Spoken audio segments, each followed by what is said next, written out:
Okay, so here we are. I got my 3 hives. This one looks tall, but it's just because they're all medium boxes, but there's deeps in them.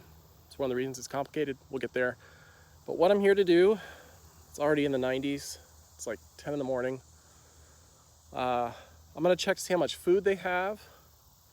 And I'm going to treat all of them for mites. Um, Mites are like one of the biggest threats to the honeybee in North America. Um, so I need to treat them.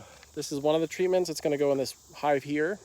Um, Mainly because the other treatment I have is dangerous on weaker colonies, so that's what this one is going to be. These are little strips that hang down. And the other one that will be going into those hives are these little trays, and inside is this gel with a chemical. And they'll go in there. And they each have different treatment periods and treatment times and all that stuff. So, but yeah, that's the name of the game, is do treatments and check their feed. And this one I want to check a little bit more on because I put a new queen cell into it and I need to just see how they're doing. The queen may or may not have hatched. It may or may not be alive. All those things I just need to take a quick look at. But yeah, this is the hive I pulled the honey super off of. You don't usually treat, most mite treatments you don't do with any honey that you're going to ever keep, so you pull that first. It's one of the reasons I had to do that. So yeah, here we go. So when I was watching the footage of this, I noticed my voice wasn't coming through at all. My microphone just couldn't pick it up, and it was just muffled and garbled, so I'm going to record over it. So you're going to see me puff smoke in the front of the hive. That's sort of your standard thing. It pushes the bees back in, opening up the top, and we see these top frames are for storing honey, and then there's that feeder box closest to the camera, and it's completely empty. It's a gallon of sugar water that I gave them a little over a week ago, and it's gone, which is one of the main things I needed to check. Now I'm feeding them a thin syrup, which goes against everything most beekeepers are taught, but there's been a lot of research to show that the bees are actually more stimulated and productive on thin syrup than they are thick syrup. So thin syrup in this case is a 1 part sugar to 1.3 parts water. And what it does is it stimulates them making wax, laying brood, all the things that you need for a hive to like really get productive and good, which is what this hive needed because it's weak. I will transition to thicker syrup over the next month so they can put on food weight to get ready for the winter. So the hardest frame for me to ever get out is that first one because it's glued in and you don't have a lot of wiggle room. Now, one of the things about this frame, you can see how pale it is and how they have only a little bit of wax on the side there. That's not a good thing you want to see. By the end of your year, you want to see them have built wax everywhere. Because if they don't have wax, they can't lay eggs, they can't store food. And that's what I meant about this hive being really weak and unproductive. That frame is worthless to them until they've put wax on it. And this thin syrup should help them get the energy they need to get that done. But if they don't, they basically won't be able to put food there or anything for the winter.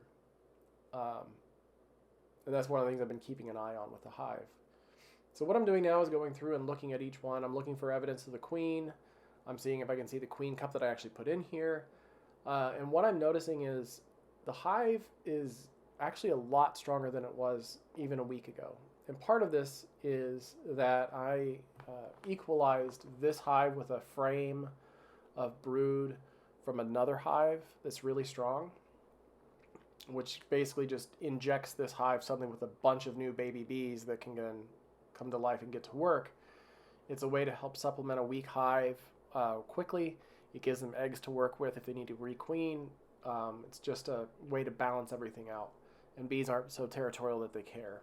Now, when I'm looking at all this, all these frames have a good amount of bees on them, which is way better than it was last time I was here.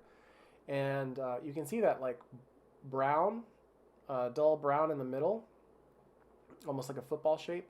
All of that is capped brood, which is really a good sign that there are lots of baby bees that are going to be hatching soon. They've been laid out in a healthy pattern. These are all things that I'm looking for. I'm looking for the queen. What I'm seeing is evidence of a laying queen, which is more important than anything else right now. But I'm just going through looking for what's going on with the queen and everything else. And what I just pointed out are queen cups.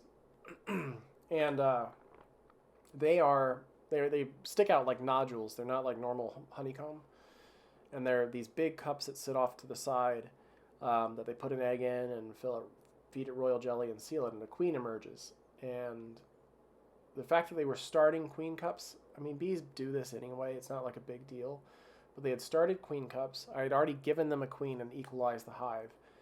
So to me, all of this is sort of like, I'm going to take the position that I timed this right and got them a queen when they needed it before it was too late, because they were already showing signs they wanted to requeen.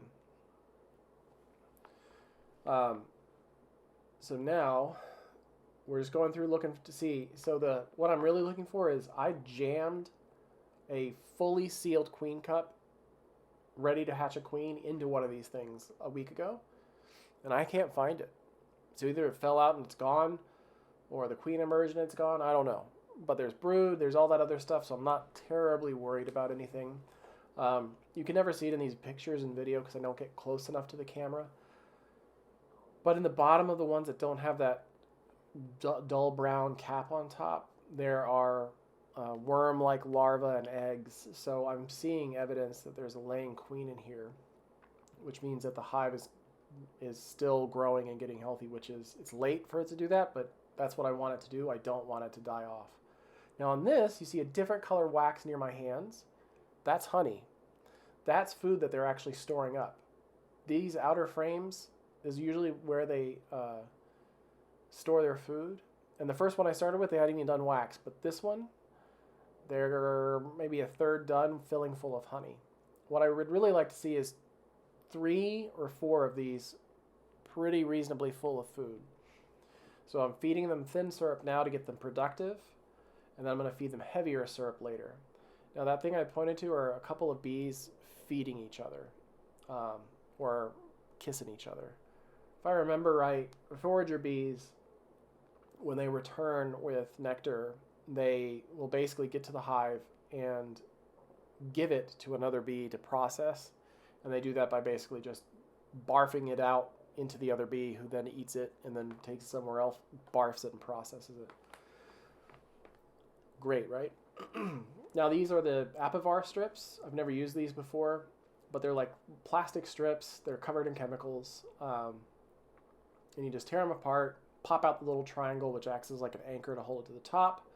You slide it between some frames, and there's a certain amount of strips you're supposed to use based on the strength of your hive, blah, blah, blah. But this is the first time I'm doing it. So the first one, I made a space and put it in there, but I was worried it was going to fall in. So this time, me being all big-brained, I'm just going to shove it in there when it's already together, which is not the right way to do it.